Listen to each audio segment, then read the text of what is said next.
Hello,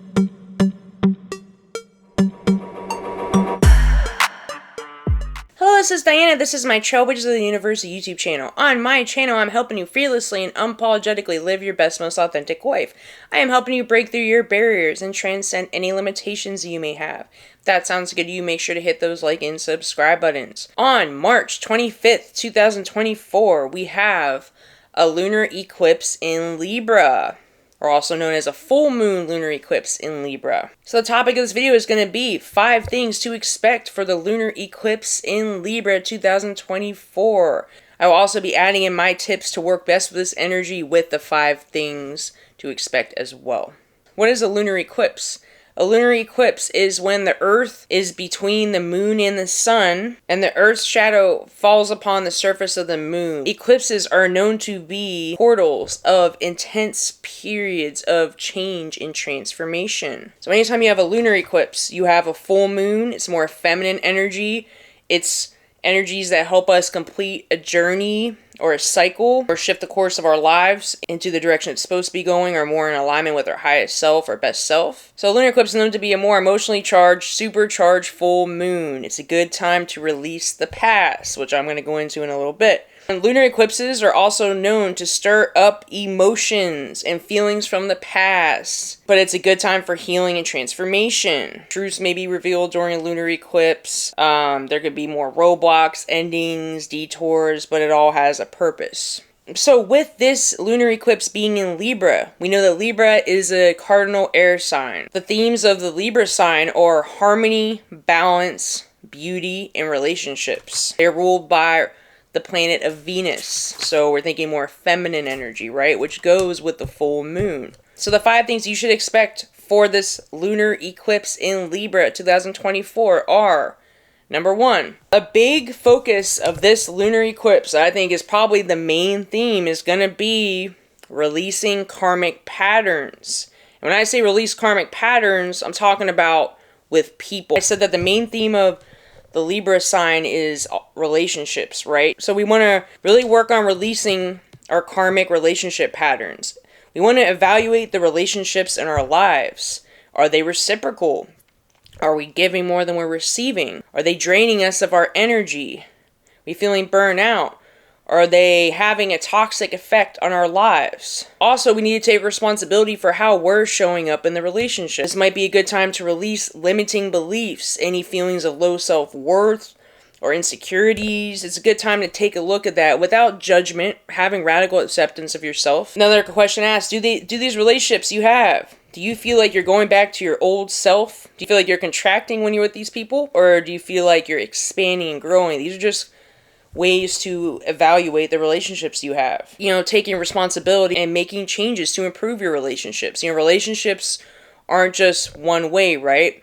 At some level, you're agreeing to the interaction you're having with the person. Now, family members can be difficult because a lot of times we do have karmic patterns in our families that we're supposed to work out with our romantic partners or situationships, whatever you're dealing with. Could also be friendships. There are a lot of karmic patterns in friendships. We come into this life because the relationship patterns need healing. They need to be resolved. So if you have someone in your life that maybe the relationship, in whatever form, whether it's family member, friend, or romantic partner, is toxic, very chaotic, there's a lot of like high emotions, there are a lot of like negative emotions involved, unhealthy attachments, you know, that could be maybe a sign of a karmic relationship. I'm not trying to go too deep into that now, but just something to think about. And if you don't resonate with the karmic relationships, how can you improve the relationships that you do have? The points I just made about evaluating your relationship, that's still good regardless. And in some cases, whether it's maybe it's a family member or maybe it could be your baby's father, baby's mother, right? Sometimes you have to interact with these people. You can't just cut them off, right? So we have to learn to set healthy boundaries.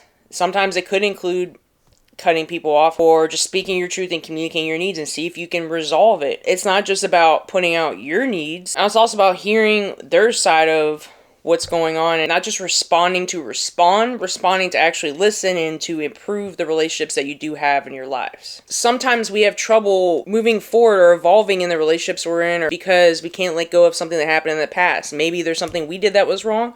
They can't forgive, vice versa. It's really about forgive and let go of the past so we can move forward and have a healthier relationship pattern in the future, you know? And if you can't forgive what happened in the past, it's just kind of forgiving just so you can move on, and then, you know, setting the boundary or cutting people off as needed. I think it depends on your situation. Number 2, you can expect to have an emotional reset or a purging of your emotions. Emotions are just energy in motion, right? And a lot of our emotions get stored in our body, especially in trauma gets stored in our body, right? So how can we move some of the energy? They want to be released or expressed, right? I did make a video on mastering your emotions. Check that out, where I talked about how to master your emotions in a healthy way through forms of expression, movement. There's different ways to handle your emotions in a healthy way. Just allowing them to come up. What are they trying to teach me? Allowing them to be released and to move through your body without judgment.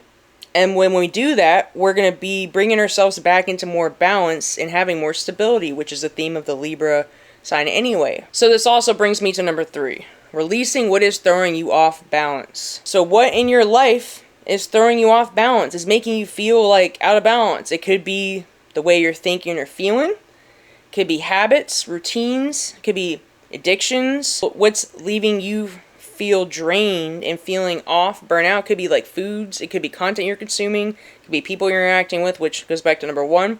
It's time to maybe have a healthier routine or be open to doing things in a different way. You know, don't be afraid to get out of your comfort zone, to try something different, especially if you're doing a similar pattern that's always leaving you feeling burnout or upset or triggered. You know, it's time to make a change. It's time to release those as well. Number 4, releasing indecisiveness. Libra is also known to be indecisive, but it's because they're weighing out all the options, right? This is going to be very essential for releasing these karmic patterns and having an emotional reset. You have to know what you want and make the decision. And, you know, maybe not get too up in your head about it, going back and forth.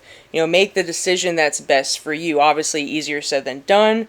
But this is a really good time to release that indecisiveness. And your intuition is stronger now anyway. It's a full moon lunar eclipse. So let your intuition guide you to making better decisions that are more in alignment and that will improve your well-being. Number 5, the last one, is focus on the love and beauty that you do have in your life. Another theme of the Libra sign is love and beauty, and what you focus on expands, right? So find love and beauty within yourself in the simple, small moments in your life. Maybe go out to nature, or instead of feeling lack, focus on what you do have. I'm sure there's a lot you have to be thankful for, and a lot of love and beauty that's in this current moment right now if you look around. Or sometimes when it is in your environment, you gotta look within yourself. Or in the relationships that you do have that are going well. Family members that you do have, right?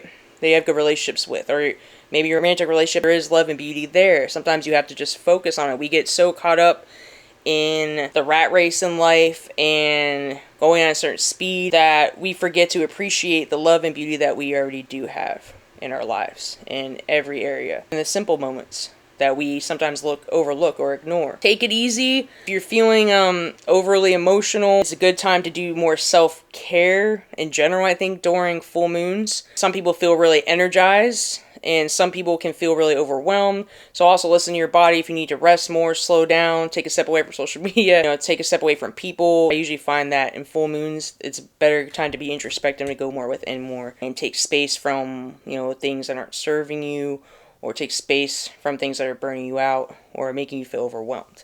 So if you like this content, hit those like and subscribe buttons. I also have a Facebook group, Instagram, and a TikTok. The links are in my video description and in my channel description. I also offer intuitive transformational coaching. If you need intuitive guidance to support you on your healing, self-improvement, and or spiritual journey, my contact information is in this video description as well. Have a good day and happy lunar eclipse. Namaste.